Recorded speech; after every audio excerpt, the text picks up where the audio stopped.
Right. Next up, we have our second panel discussion on interrogating how the use of cloud impacts the environment. Let me quickly introduce our eminent moderator and our panelists. Let me start with our moderator, Mr. Mohammed Shalan, PMO Director, E-Enterprise, Omar Qasim, Al-SI Group, OKAG, and Digital Transformation Director at Saudi Chapter of Project Management Institute. We also have with us Mr. Abdullah Al-Salim, IT Director, Ministry of Health, Saudi Arabia, Engineer Abdul Aziz Nasser Al-Khalid, Deputy CEO, Taib Healthcare Company, Mr. Basim Ali Mohsin Al-Lawati, ICT Technical Senior Manager, Oman Airport Management Committee, Mr. Mohammed Sibgatullah Khan, Director, Information Technology, National Petrochemical Industrial Company, Saudi Arabia. Over to you, Mr. Shalan, to moderate the panel. And the stage is all yours. Okay, thank you. Thanks indeed for this introduction, and thanks for having me and the team here. It's really my pleasure to be moderating this panel with my colleagues who are having a very rich background in terms of cloud computing as well as sustainability and environment. This panel actually is titled as interrogating how to use cloud impacts for the environment. And here, a lot of you actually are knowing that we have the ESG term, which stands for environmental, social, and governance, which is a fast emerging concept denoting the evaluation of business, collective carefulness, and reliability for environment, social, and governance factors. As you know, actually, the environmental factor or component evaluates how a business performs as a custodian of nature, analyzing how its operating activities affect the environment. Then we go to social component, which looks into how to strengthen and what are the weaknesses in the management of relationships of various stakeholders. If we go to the governance part, then we are talking about evaluating the business leadership, examining how decisions are made in relation to safeguarding the rights of the stakeholders of the project. And in here, actually, in this panel, we will be discussing mainly and focusing mainly on the cloud effect on the environment.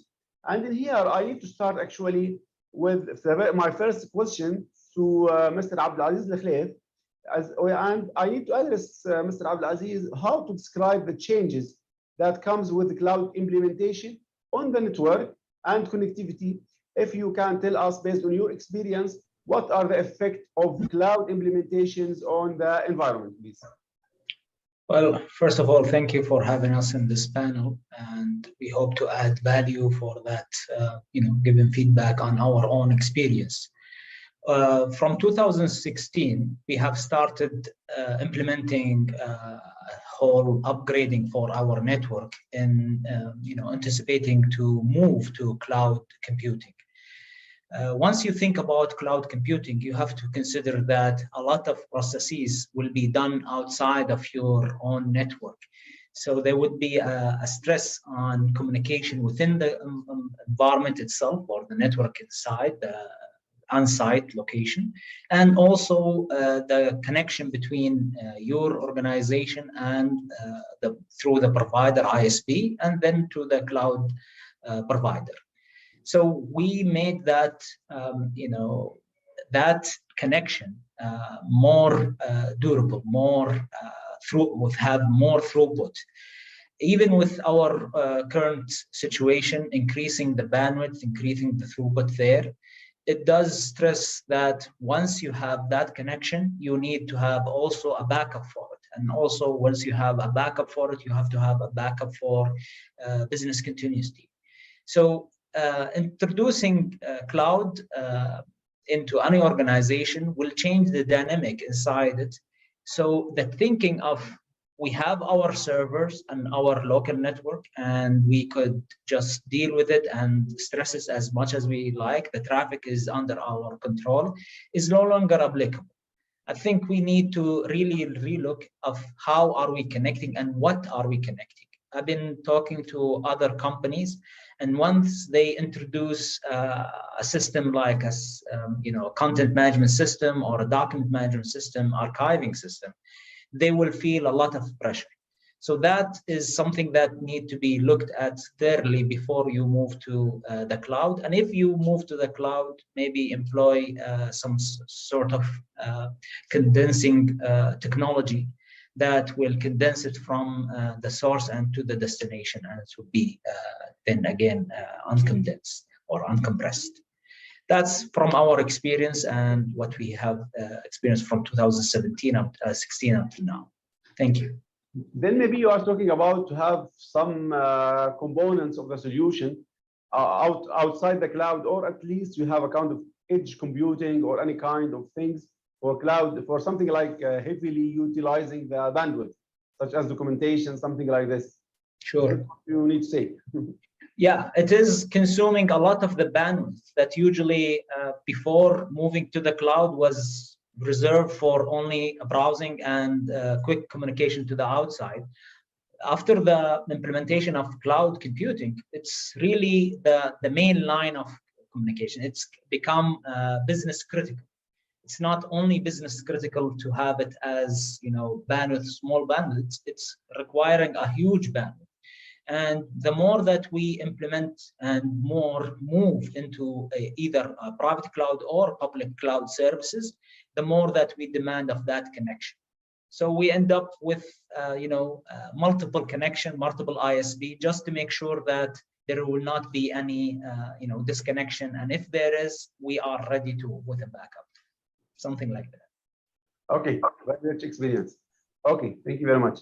Let me go to Mr. Abdullah Salim, actually, and I need to ask you what operating model need to be in place to successfully embrace the use of the cloud. Can you discuss or shed some light actually on the governance structure to help us having the right model, the right operating model for cloud, please? Thank you so much, Mohammed. Very delighted to be here with you.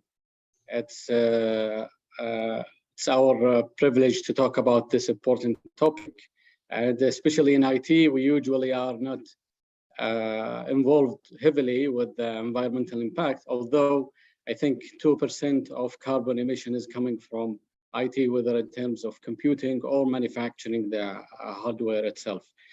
I think we are accelerating in the adoption of cloud because of its flexibility, its reduction of cost and operating budget, and its agility. It gives us a more agile approach to release new services. When it comes to the operating model, I think there are major changes that are coming with that. One is when we are dealing with the cloud, we are dealing with a code.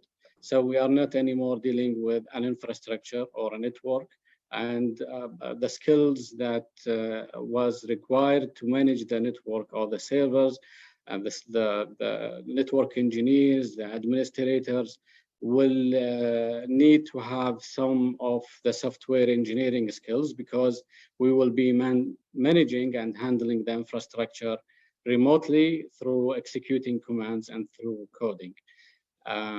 So that will bring to us a couple of things. One is the traditional team formation that used to be before is going to change. We are no longer need to have everyone in place because they are close to the data center. Whenever there is troubleshooting, they will go in to the data center if they cannot remote access the servers, and then they will troubleshoot it from there.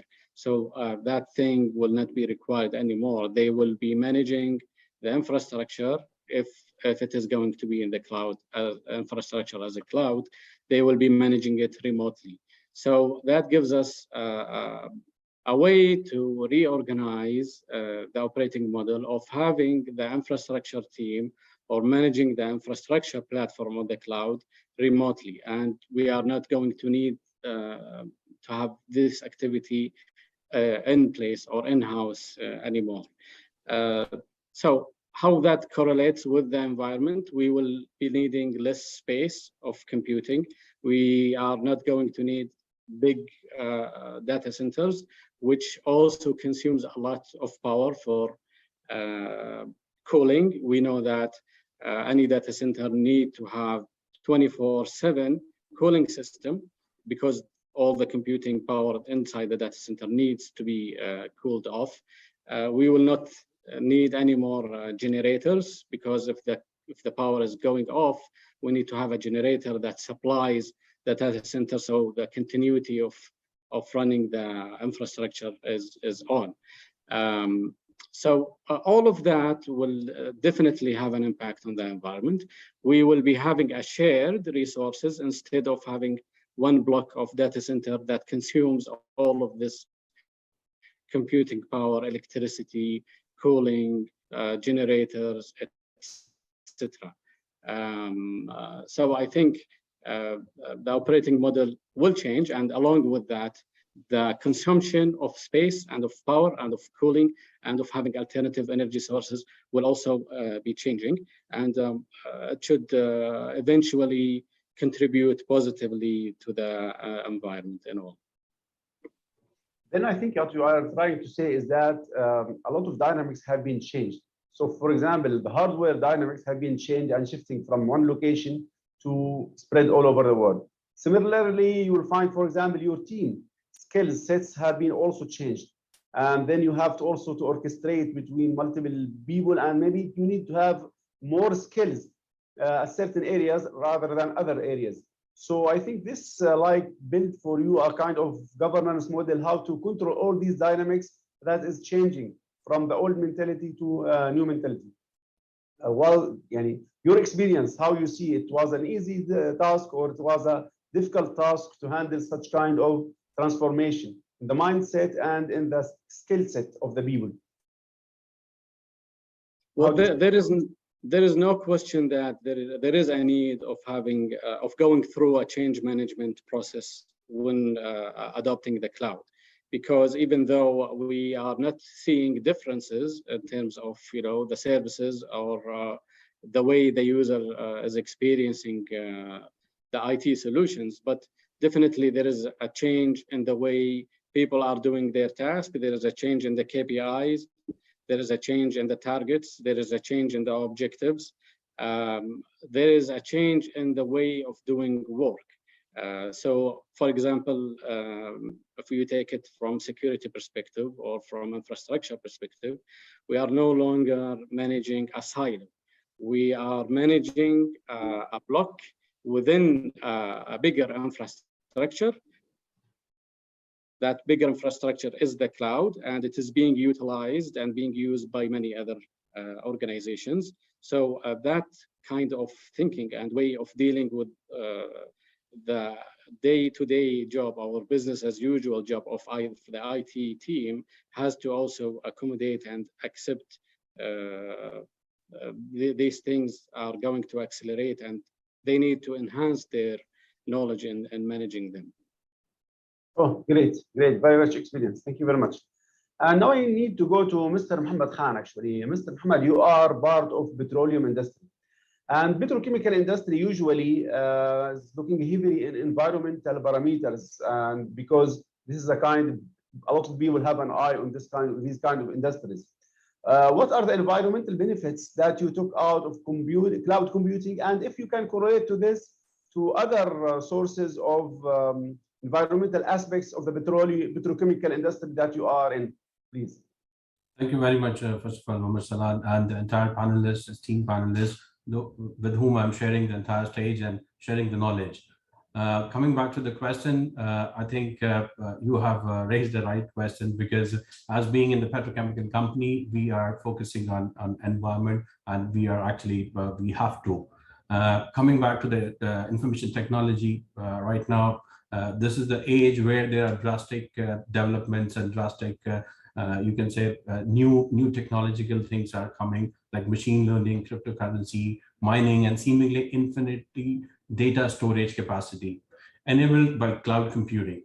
The environmental cost of ubiquitous data computing in modern life is by the sheer complexity of infrastructure. Let me first of all thank both the panelists, those who have already mentioned a couple of things related to infrastructure, because infrastructure plays a very important role, and at the same time the resources, and you have to have a multi-skill resources now. And coming back to the environmental benefits of cloud computing, actually this question, it is a debatable question where you can spend hours on debating, because there are advantages and there are disadvantages. There are pros and cons of cloud computing. Okay, like certain companies and certain industries, they are exploring the opportunities of moving to the cloud in a hybrid platform way. But at the same time, like especially, let me tell you, like we are in petrochemical, we have to follow the compliance of NCA, and in most of the cases, we have to be on premises, especially our OT side. We cannot even think about moving it on the cloud. But again, coming to the advantages, the first and core advantage I could say is like basically related to the reducing of energy usage, where presently you might be, if a data center is allocated in each and every company, that means each and every unit is having more of energy utilization as of now. Just take an example, like there was a research done by Google, and it was clearly mentioned like softwares which are basically applications like a ERP system. These all applications can be hosted on cloud and they can be shared, where you are not going to have the entire burden on yourself. You're just shifting a burden to a third party or company where they are going to manage the entire thing. The same comes with the energy wise, as it is, the more the companies are going to utilize the cloud, the more they will cut the energy utilization. It is like presently they ask for the calculation of different, we can say information which is on internet. 87% of the energy usage can be cut down if by 2025. And coming back to like big giants, especially like Microsoft, Google, Facebook, Apple, they are all moving towards there. They have committed and they are planning to opt it by end of 2025 and 2030. This is one of the things where you can reduce the energy usage. The second thing is like decreasing of greenhouse emissions, which is again basically coming back to your cloud computing cuts the amount of GHG emitted by data centers. A traditional on-site data center produce these kind of emissions throughout this life cycle. Once the hardware grows old, definitely it consumes more of electricity, and it consumes more of other emissions, which is basically has to be maintained. And you have to refresh your infrastructure just to mitigate these greenhouse gases emissions.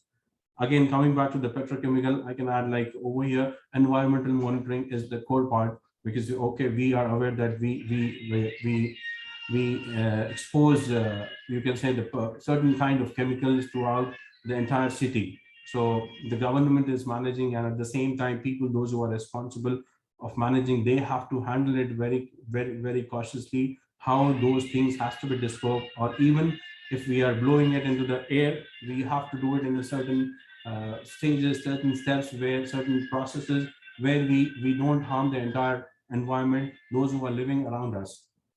And coming back again, back to the IT side, assembling of equipment. This will, even that will take time, moving the equipment from one location to the other, where if you are moving on the cloud computing, you have a unified space allocation where the entire scale up capabilities are placed over there. So you can plan and you can design accordingly to you. Third thing is the dematerialization, because cloud computing make a positive contribution to sustainability. Again, the sustainability now is one of the major topic which the entire world is trying to achieve.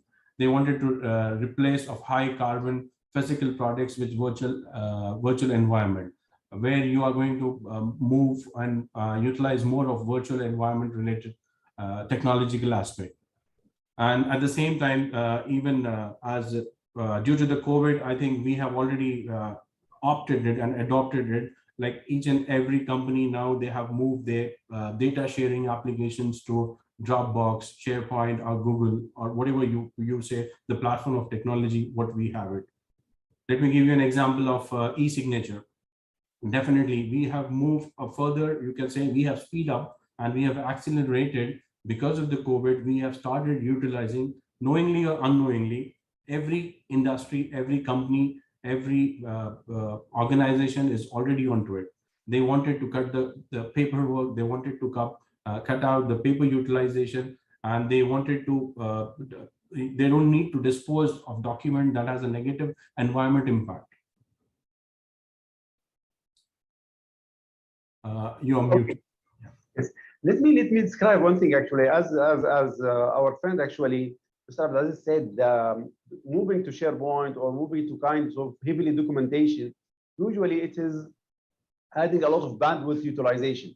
Of course, it's from one hand, it's reducing the paperwork, but sometimes it's adding a headache here or there in terms of network connectivity, especially for people, for companies or organizations who are centralized in certain location. How this affect you, or maybe your company is distributed in multiple locations, so you do not feel this kind of headache? No, absolutely. As I have mentioned earlier, Mr. Abdulaziz has mentioned in the point. The infrastructure has to be upgraded. You cannot remain on the same infrastructure what it was a couple of years back. If you go on to the technological aspect, like as I mentioned, knowingly, unknowingly, everybody has started utilizing the cloud platform. Take an example of any application which is for video conferencing, a conferencing application. You are on Teams, you are on Zoom, to name it, everything is on cloud. So definitely the bandwidth has to be increased, and as it has mentioned earlier, you need to have multiple ISPs who can provide this, because you cannot be dependent on one ISP. If that connection or connectivity goes down, then it is something like your business continuity plan is failing. So you need to have multiple options with the ample of bandwidth, and at times we suffer initially, but now I think keeping in mind even the location, we have got multiple sources of ISPs where we can fulfill the requirement accordingly to our business requirements. Actually, let me ask you one more question actually related to when you are choosing your service provider or your ISP. Are you looking into the footprint that they are taking care about environment? Because part of the how to measure the service providers is how to measure their footprint and their contribution to environment in general, and the environment, social, and governance goals in another aspect. Are you considering this while going to? Did you make any kind of measurements for these ISPs? Yes, let me add. We are actually in our company, we have a process like procurement goes and do a kind of a background check, and they communicate and what all, like especially for social responsibilities. If any company is doing taking initiatives related to social responsibility and environment, if it is related, definitely we give them the privilege, and at the same time we make them to move ahead and plan accordingly, because our requirement to fulfill, there are some basic necessities that has to be matched to come on board. Yes, okay, and that's great actually, because we are looking in this environment as well, and their contribution to the environment. So great. Okay, let me now move another question to Mr. Bassem. Mr. Bassem, actually, you are coming as well from an aviation sector, and aviation sector as well is considered as notorious for being a sector with high carbon footprint. How do you think your current IT operations contribute toward this? And the other issue actually is, how do you think more aggressive adoption of cloud offering will make positive impact towards the goals of carbon reduction as well on the environment? How do you see these things, Bassem? Well, thank you, Mr. Muhammad, and for having me in this panel, and welcome to everyone. So as you rightly said, yes, we as an airport are like our scale of IT operations is really huge in nature. And that's to the fact that our buildings are really massive in size. And you know that having IT is a core element in each and every building, because we are trying to digitalize the passenger journey at each and every step. So that is in fact having a negative impact, as you rightly said, on the carbon footprint. But to make that positive, like as an airport, we have gone through the cloud approach, and we have gone through the private cloud mainly, okay, and lesser on the public cloud. And I'm gonna summarize that. So when it comes to private cloud, we have gone mainly about consolidation and virtualization to reduce the amount of server footprint that we have, which reduces further the footprint in the database, the footprint in the data centers, the energy consumption, and even the cooling requirements in the data centers. We have also gone, as you know, the rest of the respective panelists have highlighted, on the new technology trends. So as a real example, you know what, we used to have a CCTV storage with us, which was consuming 4 racks at each data center that we have. And by refreshing this technology, we have just gone for 1/3 of a rack. So imagine how much of savings we have done in terms of the footprint, in terms of even the energy saving that we have. When it comes to public cloud, we are very sensitive in going there as an aviation sector. It's mainly due to the compliance that we have to be with the security agencies. However, we do use the public cloud mainly when it comes to test and dev use cases, okay, that you have to do. And sometimes we utilize the public cloud for the AI use cases. As we know, AI requires high performance computing, lower amount of GPUs. And again, the AI use cases that are available across all the applications are very few. So rather than purchasing that hardware and having it in-house on-prem, we utilize cloud for that.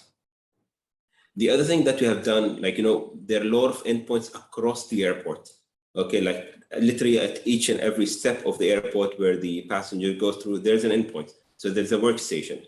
What we have taken the approach of going the approach of the VDI. Why? Because VDI utilizes thin clients. And as per a study which has been done, the thin client utilization on the electricity is half that is used in the desktops or laptops. And on top of that, even the thin client, the lifetime of the thin clients is 10 years as an average, whereas the desktop lifetime is from 3 to 5 years.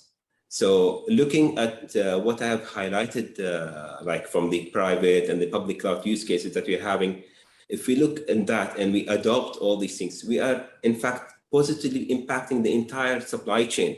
So we'll be consuming less hardware, which is making it as a less production for the factories, and then even lesser disposal, because we need to refresh our hardware at every 5 to 7 years because they get out of age.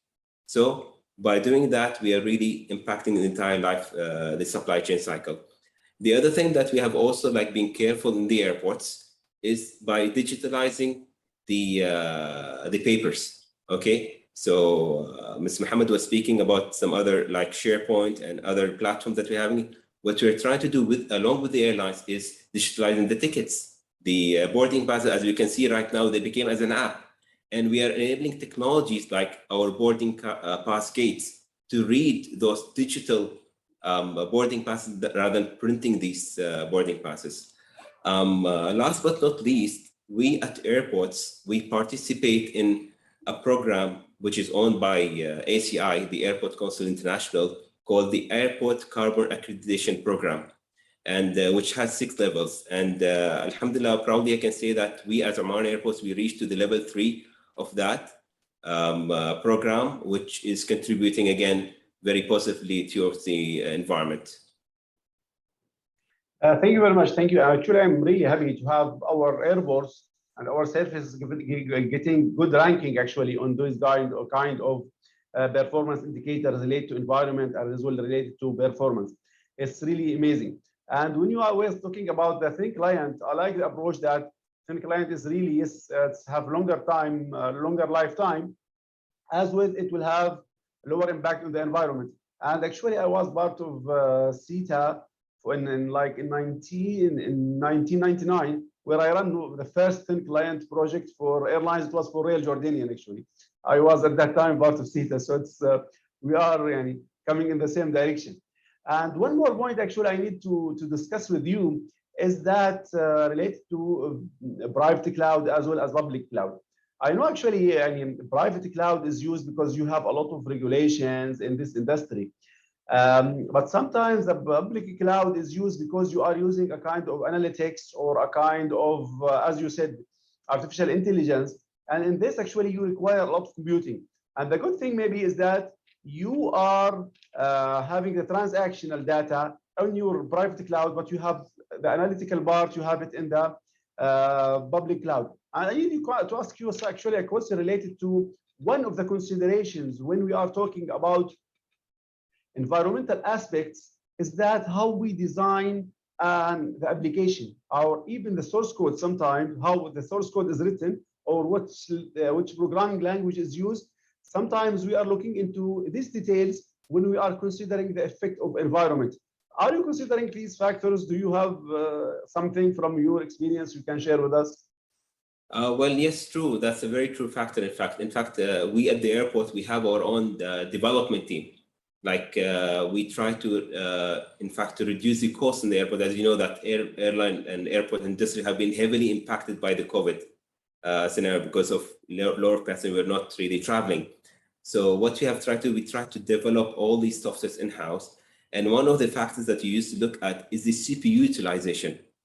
Okay, so we have seen that sometimes when the developers develop all these softwares with us, some of the source codes were not tuned to minimize the CPU utilization. As you know that utilizing high CPU, again, it negatively impacts on utilizing the power on the service as well. So, and like for that, we have bought some tools to review the source code of these applications in order to optimize them from that utilization end. Yeah, okay, that's the real very good experience, because people sometimes when they read in theory how they optimizing the source code or something like this, they have some doubt. So we have to have practical examples to show people what, even how much details we are in IT industry you are looking. So actually you are looking in a very, very big aspect of details actually to get the value. So yes, really very good example. Thank you very much. Thank you. Okay, and I will go back to Mr. Abdulaziz Al-Khaif again now. And Mr. Abdulaziz, you are part of the healthcare sector, and healthcare sector is a sector that is famous for caring about people. Now, how do you believe the workforce and the human resources skill sets have been impacted due to working in the cloud activities? Maybe you can describe some also effects on social behaviors of your workers as well your stakeholders. Yeah, I think the picture have changed once the COVID have hit 2019 and beginning of 2020. So remote working was introduced, and it shows a differentiator. Once, if you are ready for remote working, you will be fine and your business will not be heavily impacted. And that opened a huge opportunity for us. We used to have that capability of having to hire skills worker or expert locally here, and we have to bring them to the site of the country so they could do their job on site. Now, with this introduction, when they open the door for remote worker, or remote worker will not be only at home within the same country. You could extend that to anywhere in the country. So, and also if regulation allow, you could extend it further to a neighboring country. So the pool has been widened right now, so we could pick the right core skills. Now, that being said, that means that obscure technology could be introduced in the work environment, and it would be covered with the right skilled people without jeopardizing the having the length of skill transfer, or even training or other aspects that usually come with this type of technology knowledge transfer. So that opened a lot of opportunity for us to get skilled workers from outside the regular pool.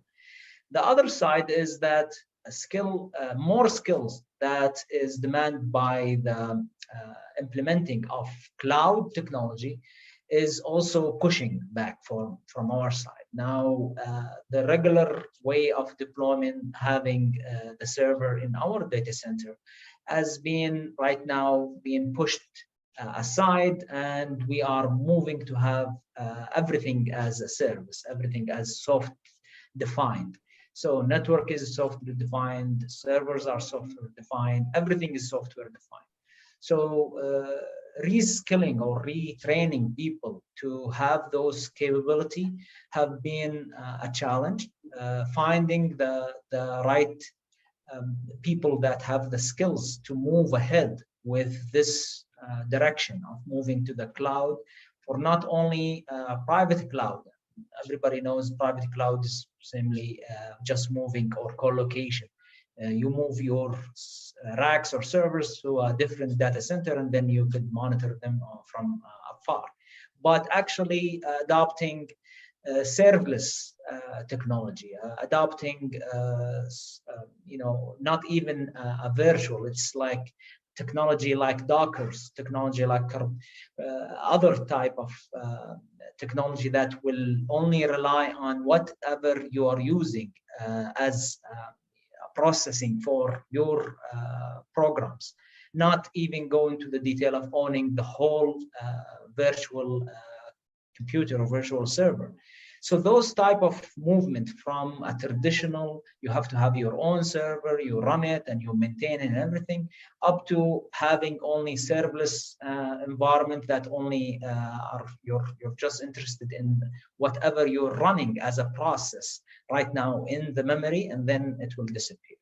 Those type of shift between the traditional and the new is of course challenging, and I think with this open way of recruiting from outside, our team have grown from 5 developers to 15.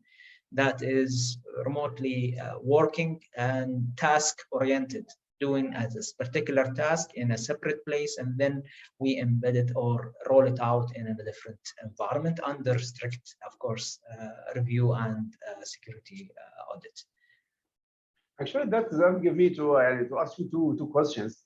Maybe because in this COVID situation, you as a healthcare sector have introduced a lot of applications, a lot of services. Did you find it was challenging to have to recruit the right programmer or the right resource to do certain activities, even globally? How do you feel that was?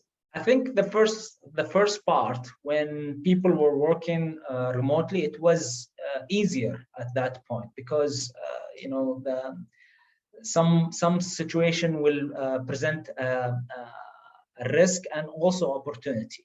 A lot of people have lost their traditional jobs at that point, and then they were looking for alternative jobs.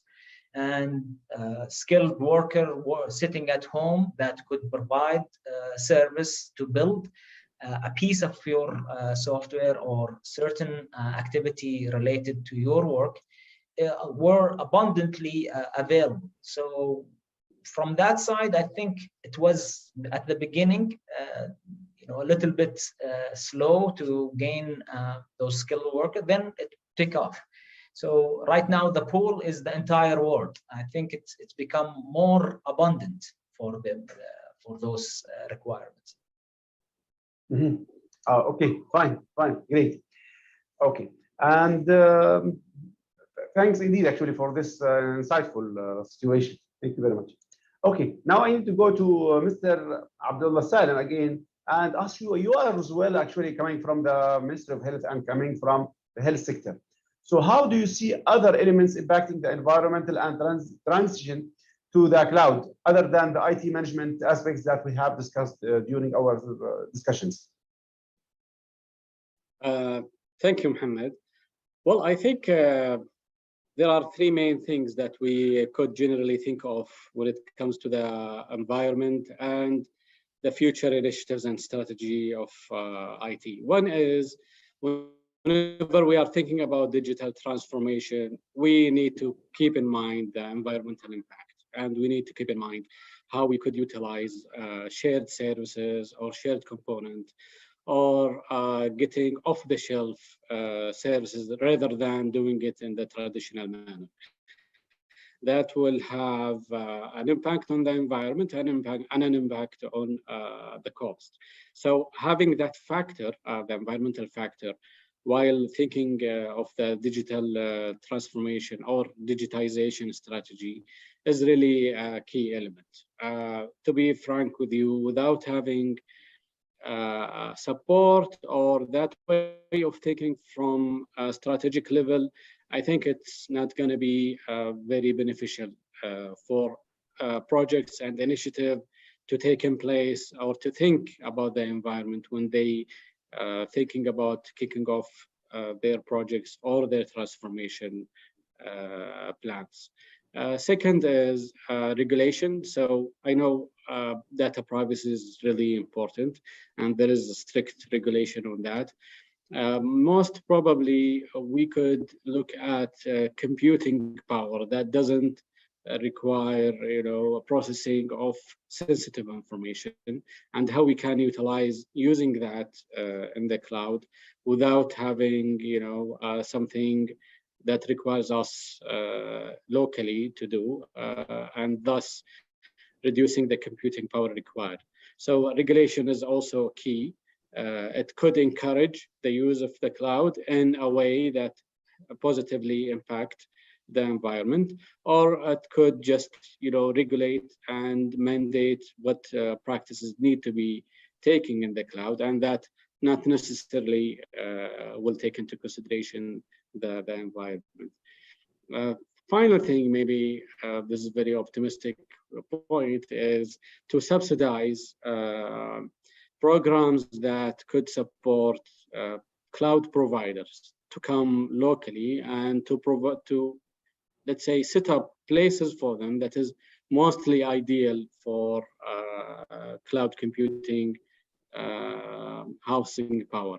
That programs, subsidized programs will be beneficial in two ways. One is to save the environment. Two is to preserve the regulations and, to preserve having the data and having the use of the cloud within the kingdom. Okay, that's really great insights actually, and it's really amazing. Yani, we have a very rich experience with our panelists, mashallah, so that we are putting a real case studies, real situations. And let me go back to the petrochemical industry and discuss with Muhammad Khan actually how to describe the ways to reduce the data center environmental impact and while preserving the efficiency, because still we are caring about the efficiency. So how do you see this, Muhammad? Thank you very much again, Mohammed Salan, for asking me this question. Let me tell you, just now, our Abdullah has already mentioned about shared resources. Shared resources, I think we are running out of time, so I'm going to run quickly. So shared resources is the core and the key part to achieve the efficiency, because, let me give you an example. IT resources. Presently, it's a positive outcome for the entire environment if you're going to move on the cloud computing, and on the concept of sharing resources and hence maximizing the effectiveness of those resources is one of the things. At the same time, cloud computing centers use advanced technologies that are energy efficient. This is one of the points. They use less energy for lighting, cooling, power conditions, resulting in more of energy saving. They can invest in cooling techniques. They can have certain systems related to, you can say, power on demand and monitoring, because if it is not required, you can simply shut down, and you can invest in new equipments. You don't need to invest by yourself.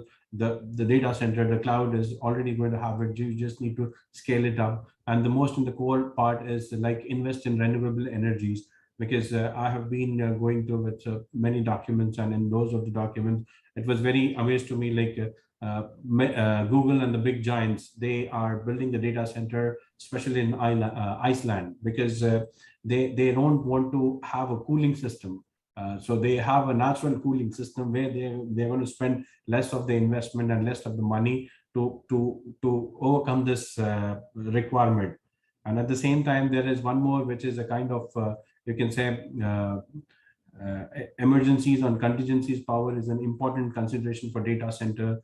And red diesel is used especially for generators. But I have just lately read hydro-treated vegetable oil is being used instead of red oil for running the generators. So you can say fossil free advanced renewable fuel are getting utilized, and the entire world is transforming. As a couple of years back, we can think about cloud. Now we are thinking of how efficiently we can run, keeping in mind the main and the core part is climate and the energy saving part, how we can cut down in carbon emission. As mentioned by one of our panelists, 2% of the entire carbon emission is because of IT, cloud, as well as manufacturing of all the IT equipment. So the entire world is thinking, and they're coming up with multiple plans to eliminate and to mitigate these carbon emission things. Many companies has already gone and they have already provided the strategy. One of them, let me tell you, Alibaba has already done in 2017, but they haven't disclosed the entire study. They have eliminated a major part of utilization of energy, and they have decreased it on a big number, but they never shared it the entire. I was not able to find it. So there are a number of ways where you can plan it and where you can use the cloud efficiently. Yeah, I think when we are talking about big giants actually who are running cloud and they are responsible for environment, they are accountable, then I think we can find some ways everywhere to. And I like your example actually of changing the oil that is running generators, because for this actually we are talking about circular economy, how we reproduce all the products that instead of getting to waste it, just we can reproduce it in certain formats so that we can utilize it. And this is really a very good example actually to see a lot of circular economy that we can recycle everything and we can get benefit of it. So that's a really interesting example here. Yes, absolutely. Yeah, please. Do you have something in your company similar to this that you are using or that you are? Let me tell you, we are going to actually come up with an initiative. Actually, the oil resources, which is like a waste for us, we have innovated internally, and we are right now in a kind of testing where we wanted to regenerate and reutilize that. So we have given a kind of, you can say, the entire study to the government, where once they approve it, we will have it by ourselves. And I'm sure once we are going to test, trial run, we will be exhibiting to the entire world to benefit with that. Yeah, okay, that's really interesting actually, because I mean, everyone have a unique experience that they can share. So really, it's amazing that everyone can find a solution from his dimension, from his part. Okay, thank you very much. Thank you. And now I need to have this question actually to Bassem again, and to ask you, Bassem, how do you see now?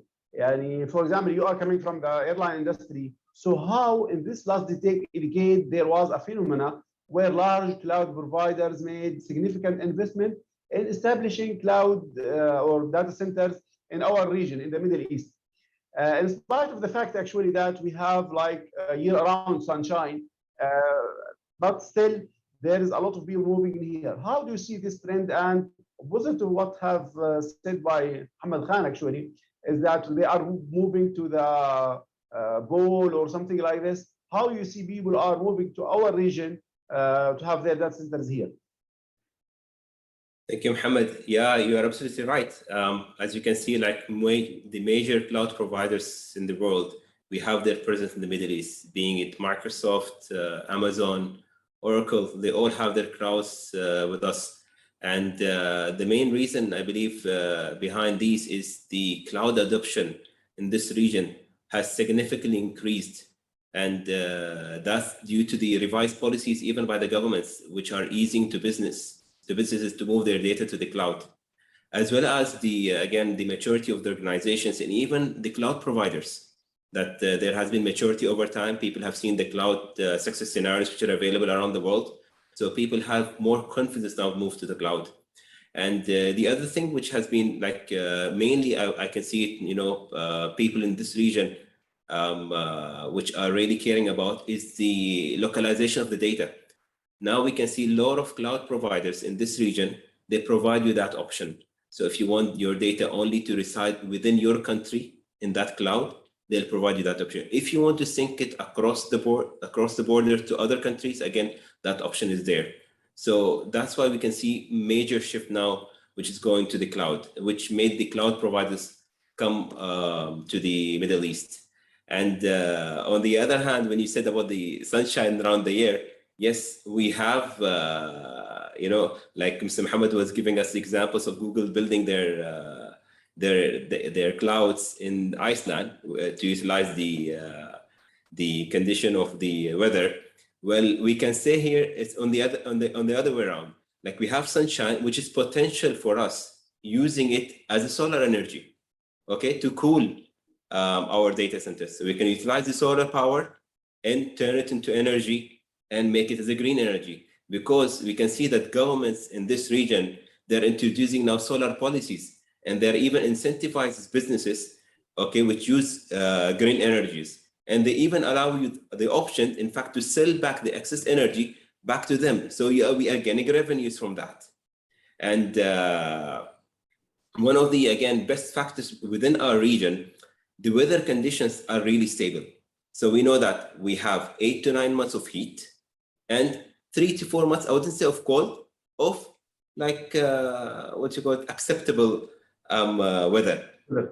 So again, and the one more reason, again, like the energy costs within our region, again, is comparatively cheap when you look at the rest of the regions. One more example I just would like to share here, Mr. Mohammed, is about the locations of the data centers really matters when we build them in our region. So for example, I give you a real example which happened in Oman. There's a cloud provider, I'll not name it. They went and built their data center on top of the mountain, which is called Jabal Akhdar. And the benefit over there, at any time during the year, that area is 10 degrees cooler than any area at the ground. So they need lesser energy right now to cool their data centers. They don't need to really like spend a lot of amount in the electricity in highly cooling their data centers. So that's a real example, again, like from the country itself. It's great, actually. They are using green technology like sunshine or something like this to utilize the cooling. So it's a compromise, because as you said rightly, we have a lot of factors to have our data centers in the region, because there is some regulations as well for when you are talking about IoT, and maybe you are in the airport industry, you are using a lot of sensors and something, and sometimes you are looking for edge computing or for computing that is nearby, because to avoid latency, to avoid certain parameters actually being data loss or something like this. So yes, we are thinking actually to have more and more data centers in our region, as well to have a kind of few edge computing data centers, something like here and there, so that to run IoT, to run other industries that is sensitive to certain network parameters. So really, thank you very much. This is very good, insightful. Actually, we have like few minutes left. I will ask if we have any questions before we go to from your side or from the audiences, before we continue to have a wrap up of our session. So anyone have any questions? Roger or any of the panelists, do you have to share something before we try to conclude? No, Mr. Shalan, so far no questions, but in case we do have any questions, we will definitely send them across, and it can be answered from your team, right? Okay, fine. So then I need to go to the panelists actually one by one in the same sequence, and I need to have like a final thought about the cloud. What you need to tell people in like 1 or 2 sentences about the cloud. Let me start in the same order of the panel actually. So how do you say things? Yani, let's start with Abdulaziz Al-Khaif first, please. Yeah, I could say that moving to the cloud actually will reduce costs. It will increase benefit for any organization. It will decrease complexity. It will also reduce security once done in the proper way. Moving to the cloud, I think, would be the next logical thing. We are been into the industry for a while right now, and we are looking to have the IT be more like a utility, and that introduction of that certain technology like cloud computing is moving us toward having the IT services as a utility, and I'm all for it. It's always reducing the effort on the organization. Thank you also for the panel. Yeah, great insight. What about Abdullah Salim, please? What do you have? I think we need to look at the organizational objectives and needs before we plan for moving to the cloud or adopting the cloud. Sometimes lift and shift works for some organizations, sometimes it doesn't. So prioritizing the business objectives and having a proper plan will really bring the benefit of the cloud that everyone is aiming for. But without having that proper planning, it might get things more complicated. So that's my thought about this. I'm very delighted to have this session with all the distinguished panelists and all the audience. Thank you very much. Actually, this is really planning is key in certain activities, because you will find a lot of parameters, a lot of dynamics, a lot of KPIs that you need to look into. And I actually back up you, but that everyone needs to look into all these dynamics before he takes a decision. For he needs to think specifically about every application, about every parameter, about everything he is doing. So yes, you are right in this actually. Thank you very much. Mr. Muhammad Khan, what do you see? How do you see things? See, first of all, as both the panelists has mentioned, we need to have a plan and a strategy in place. And at the same time, we have to identify what systems you are going to move. You cannot, you can say, test run with your core production systems. It has to be something which is not critical to you, and you try to move on in and utilize the cloud as a hybrid system and slowly transfer the entire or else whatever the required things to the cloud. Definitely there, from cost perspective, energy perspective, carbon perspective, IT resources perspective, we are going to cut down and we are going to have it. But at the same time, there are advantages where you can have a scalability, where you can have a computing, whatever the requirement it goes off. Definitely that is also going to give a cost. It's not something like it is going to be less. But presently, I can tell you, like, we have moved a couple of years back and we haven't moved the critical systems. We have started moving the non-critical systems, and we have started exploring those things, and things are pretty much fine and under control and manageable. Definitely, we even have to upgrade the infrastructure. I think we have a proper plan and a strategy in place to work on the entire like shifting ourselves from your traditional data center to the cloud systems. Great insight. So this is how to be wise in movement, actually. Yes. Okay. Thank you very much for hosting me, and I'm glad to share the entire platform with all the knowledgeable and core-headed panelists. Thank you. Thank you very much, Mr. Rasim. All right, so from my opinion, Mr. Muhammad, I would say that the hybrid cloud option really is something that we need to look at, because again, it's cloud is no more an option sometimes. There are a lot of companies, like major companies, they stop developing their on-prem softwares, and they provide you their latest features only in the cloud. Okay, so that's one force which is coming from the major providers.